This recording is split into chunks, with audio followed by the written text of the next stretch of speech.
चुकी है नाम वापस लेने की, जिसके बाद से अब ये तय है कि इन पांचों उम्मीदवारों को लेकर कि अब ये चुनावी मैदान में हैं। चूंकि इन पांचों में से किसी ने भी अपना नाम वापस नहीं लिया है, तो नाम वापसी का समय समाप्त हो गया है और किसी भी उम्मीदवार ने अपना नाम वापस नहीं लिया है। ज्यादा जानकारी के साथ दिनेश डांगी संवाददाता इस वक्त फोन लाइन पर जुड़े हैं। दिनेश, जिस तरह से 5 उम्मीदवार इस चुनावी मैदान में हैं और नाम वापसी का समय समाप्त हो चुका है, जाहिर तौर पर बेहद दिलचस्प अब ये राज्यसभा चुनाव नजर आ रहा है। देखिए, राज्यसभा चुनाव के रण में उम्मीदवारों को लेकर अब तस्वीर पूरी तरह से साफ हो चुकी है। आज नाम वापसी के आखिरी दिन किसी भी उम्मीदवार ने अपना नाम वापस नहीं लिया है और अब 5 उम्मीदवार मुकुल वासनिक, रणदीप सुरजेवाला, प्रमोद तिवारी, घनश्याम तिवारी और सुभाष चंद्रा मैदान में मौजूद है और चौथी सीट के लिए मतदान होगा। बाकी सीटों के लिए यहाँ पर मतदान नहीं होगा। सुभाष चंद्रा के सामने कांग्रेस किसे तीसरी वरीयता का उम्मीदवार बनाती है, उसके बाद एक तस्वीर यहाँ पर साफ हो जाएगी कि सुभाष चंद्रा वर्सेस कौन।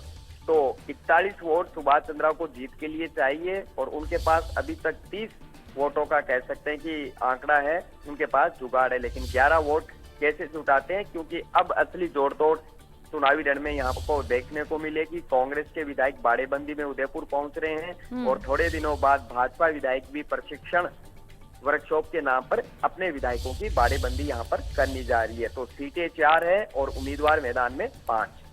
बिल्कुल, और जिस तरह से अभी आपने जो सियासी आंकड़ा है और यहाँ पर जिस तरह से बताया कि सुभाष चंद्रा के पास यहाँ पर 30 वोट जो हैं वो कुल मिलाकर जो आंकड़े अगर बैठाए जाए तो हैं उनके पास, और 11 वोटों की कमी नजर आ रही है। लेकिन इन सब के बीच सवाल ये कि अब वो जो 11 वोट है और हालांकि समय है 1 हफ्ते के करीब का समय है कि जो ये आंकड़ा है उसे फुलफिल किया जाए, लेकिन ये आंकड़ा कैसे फुलफिल होगा ये काफी ज्यादा रोमांचक यहाँ पर दिनेश नजर आ रहा है। जी बिल्कुल, अब 10 जून को मतदान होगा सुबह 9 बजे से।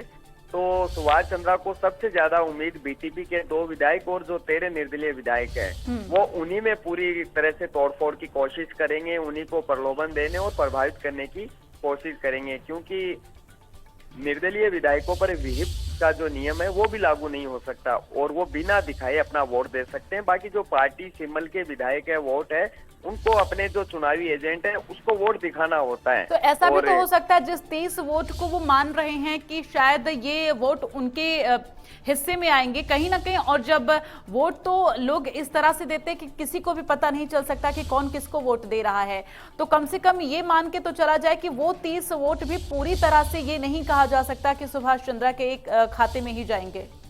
जी देखिए, राज्यसभा चुनाव की जो प्रक्रिया है वो वोटिंग का सिस्टम अलग होता है। विधायक यहाँ पर वोट देते हैं, जो विधायक पार्टी के हैं, कांग्रेस, भाजपा या अन्य दलों के, उनको वोट अपने चुनावी एजेंट को दिखाकर देना होता है। अगर वो वोट नहीं दिखाते हैं तो चुनावी एजेंट या रिटर्निंग ऑफिसर से उनका वोट रद्द करवा सकता है, तो रिस्क लेगा नहीं और उसके उल्लंघन से दल बदल नियम लागू होता है, उसके वो एमएलए ही नहीं रहेगा, सदस्यता उसकी चली जाती है। तो वो बिल्कुल रिस्क यहाँ पर नहीं लेंगे और एक वोट खारिज हो सकता है कि वो गलती से दूसरी स्याही का इस्तेमाल कर ले या वोट को इधर उधर कहीं दे दे, तो वो वोट खारिज हो सकता है। लेकिन क्रॉस वोट करने पर उसके खिलाफ बड़ा एक्शन लिया जा सकता है, तो उसकी गुंजाइश नहीं है। तो जैसा कि बताया, निर्दलीय विधायकों पर ये नियम लागू नहीं है, वो किसी को भी अपना वोट दिखाने के लिए बाध्य नहीं है। तो वो किसको वोट दे रहे हैं, कैसे दे रहे हैं, ये उनके साथ कोई दिक्कत नहीं है। ऐसा करने पर उनकी एमएलएशिप भी यहाँ पर नहीं जाएगी। तो निर्दलीय विधायकों को ही सबसे ज्यादा प्रभावित करने की कोशिश यहाँ पर होगी। चलिए, तमाम जानकारी के लिए दिनेश बहुत बहुत धन्यवाद। तो यहाँ पर अब ये तस्वीर साफ हो गई है कि